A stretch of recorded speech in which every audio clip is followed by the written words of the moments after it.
7 años sin Julio López. Diferentes organizaciones de derechos humanos, estudiantiles, políticas y sociales marcharon en diferentes puntos de Buenos Aires en conmemoración por el 7º aniversario de su desaparición forzada.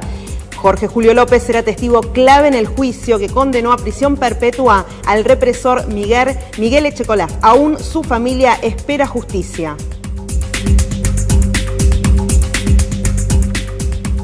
Irregularidades en Ciudad Rock. La justicia ordenó al gobierno porteño que informe el cumplimiento de los procedimientos ordenados por la Constitución de la ciudad para convertir el Parque de la Ciudad en Ciudad Rock. A pesar de haber un amparo vigente, ya se han desmantelado parte de los juegos electromecánicos y los organizadores ya han vendido entradas para el primer festival.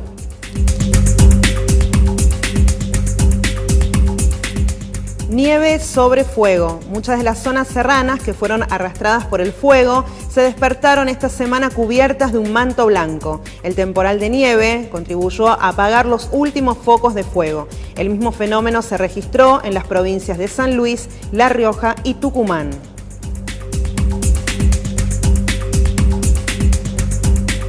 El Indio Solari en Mendoza. Unas 120.000 personas asistieron esta semana al autódromo de la ciudad de San Martín en Mendoza para el recital del Indio Solari. A pesar de la lluvia, Mendoza vibró con sus temas. También se realizó antes del recital una campaña de prevención y concientización acerca del VIH-Sida a cargo de la organización Rock and Vida.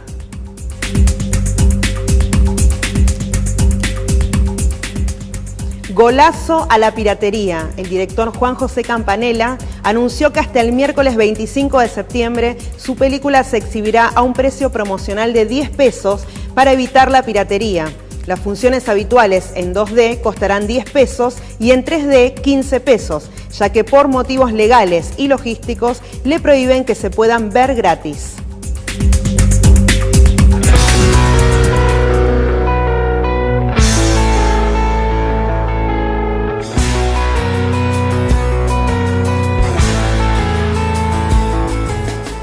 Bien, esta semana recordamos 37 años de la Noche de los Lápices. Se celebra y en realidad se conmemora, se recuerda la desaparición forzada de muchos jóvenes, adolescentes comprometidos con la política, comprometidos con un cambio estudiantil, el llamado boleto estudiantil y un cambio en el país. Tenemos un audio, un video acerca de esto. El 16 de septiembre de 1976 ocurrió en nuestro país lo que se recuerda como la Noche de los Lápices. Un grupo de estudiantes secundarios, cuyas edades eran entre 16 y 18 años, fue secuestrado en la ciudad de La Plata por las Fuerzas Armadas, en otro hecho más de lo que se llamó terrorismo de Estado. Buena parte de los jóvenes tenían militancia política en la Unión de Estudiantes Secundarios y la Juventud Guevarista. En su mayoría, habían participado durante la primavera del 75 en las movilizaciones que reclamaban el boleto estudiantil secundario. Francisco López Muntaner, María Claudia Falcone, Claudio de Hacha, Horacio Ángel Húngaro, Daniel Alberto Racero, María Clara Ciocchini, Pablo Díaz, Patricia Miranda, Gustavo Calotti y Emilce Moller fueron sometidos a torturas y vejámenes en distintos centros clandestinos de detención. Solo 4 de ellos pudieron sobrevivir, mientras que 6 aún continúan desaparecidos. En 37 años, muchas movilizaciones estudiantiles han surgido en el país. En cada reclamo por una mejor educación, el germen de aquellos jóvenes de La Plata sigue vivo y atento, porque a pesar de tanta muerte y dolor, los lápices siguen escribiendo.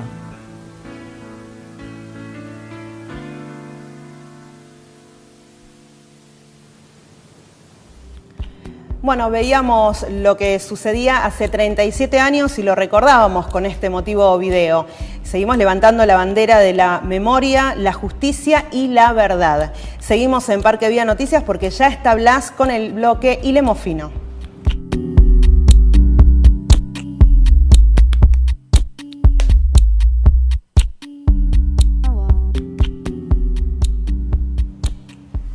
Esta noche, en Hilemos Fino, tenemos la presencia de Fabián Otero.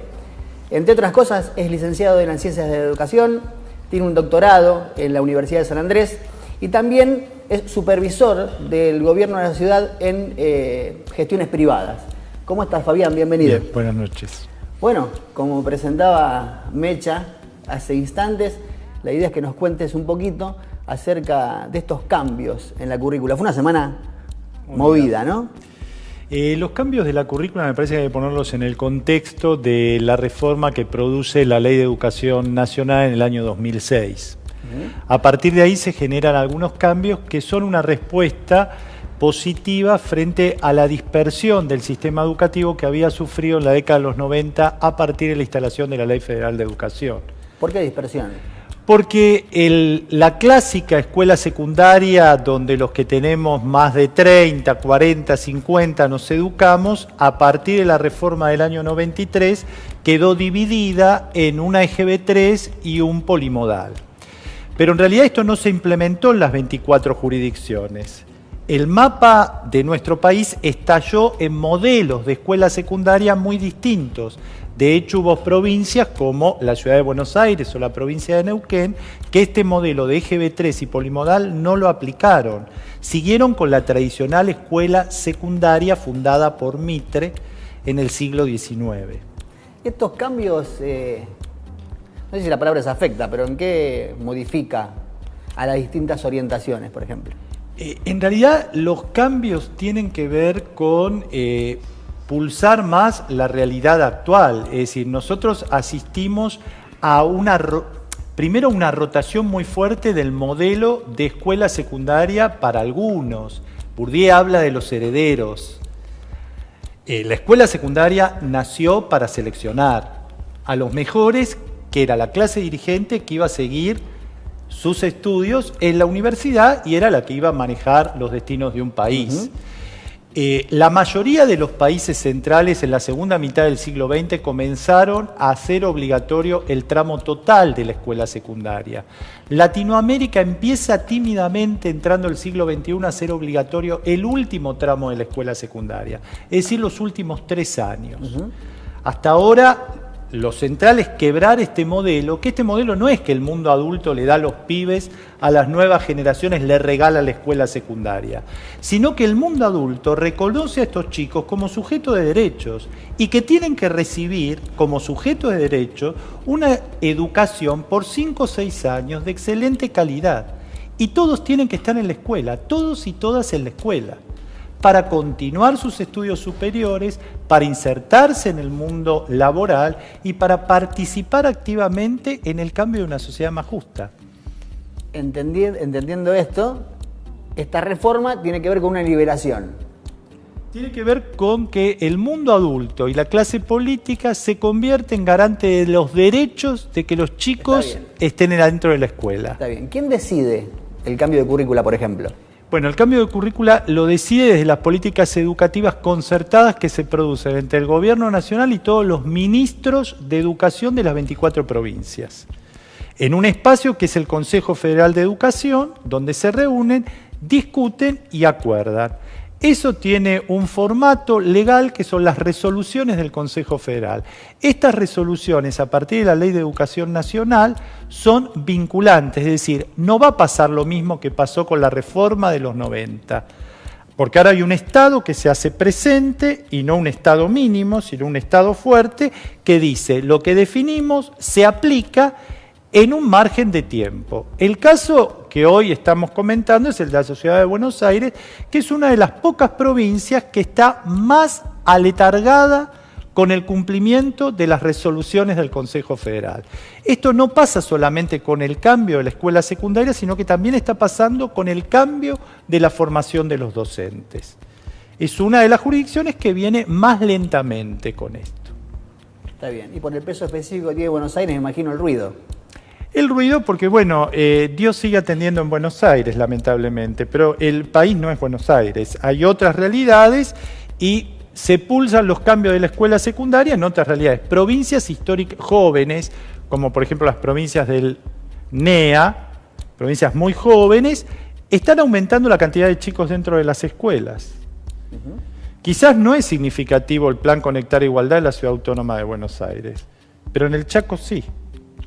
Entonces, la invitación es no miremos nuestro país, que es muy rico en diversidad, simplemente de los patrones hacia adentro de la General Paz o el Puente Pueyrredón. Se tiende a hacer eso, ¿no? Lamentablemente sí.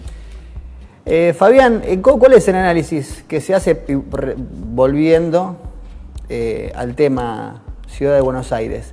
¿Cuál es el análisis que se hace de la resistencia? Bueno, a ver, yo creo que todo el mundo quiere una escuela secundaria de calidad. El tema hay que discutir con todos los actores qué tiempos nos damos para construir esa escuela de calidad. Claro. Y con qué metodología vamos construyendo esa escuela de calidad. Creo que es un error, y esto hay investigaciones al respecto, donde el mundo adulto decide, con esta idea de tutelaje, sobre la vida de chicos y chicas de 16, 17, 18 años. Las reformas fracasan si no involucran también a los estudiantes.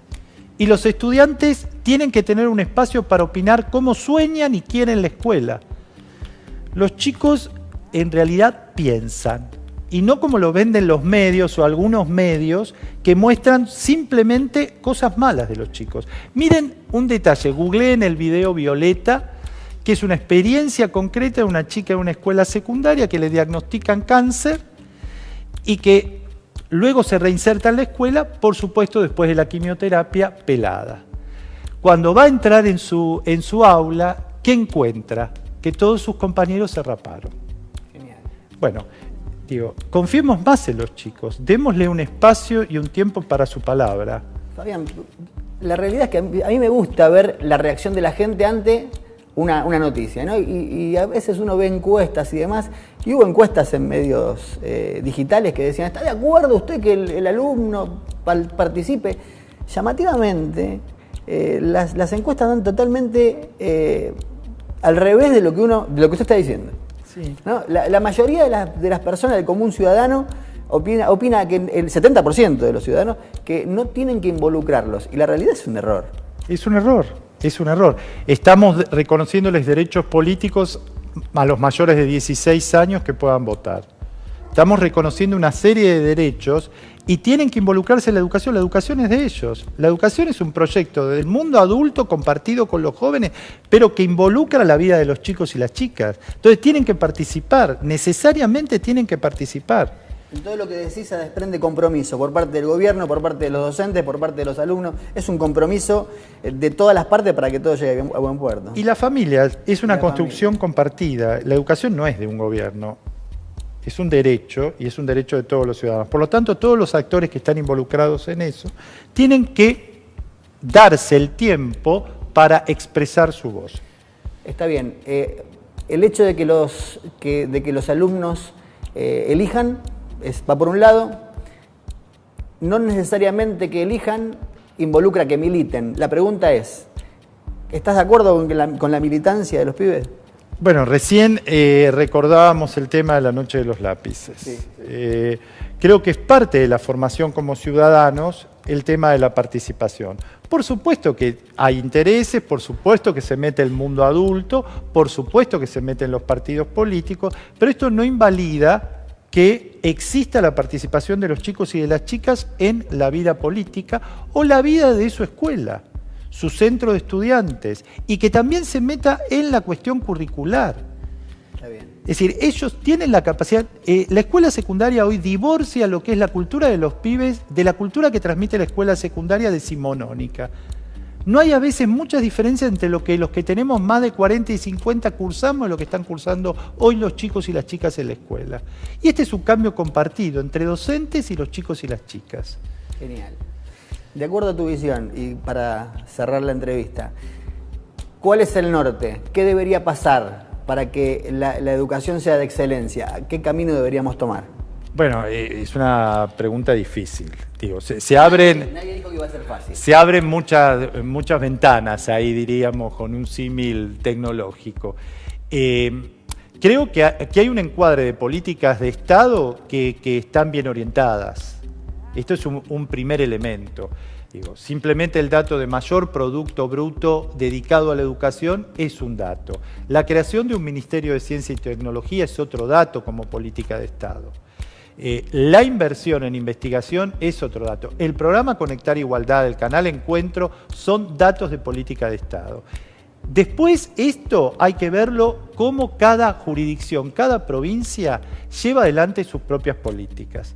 Y creo que acá el panorama es no mirar simplemente lo que pasa en la ciudad, que es una de las jurisdicciones, sino que abrir la mirada a qué pasó, si escuchamos ruidos de lo que pasó en las 23 restantes, donde ya ha cambiado todo el sistema de escuelas secundarias. El caso Provincia de Buenos Aires, por ejemplo. Uno se mete en el portal ABC de la Provincia de Buenos Aires y tiene su diseño curricular y no nos hemos anoticiado que se tomaron escuelas, que hubo paros por la reforma educativa, ni nada.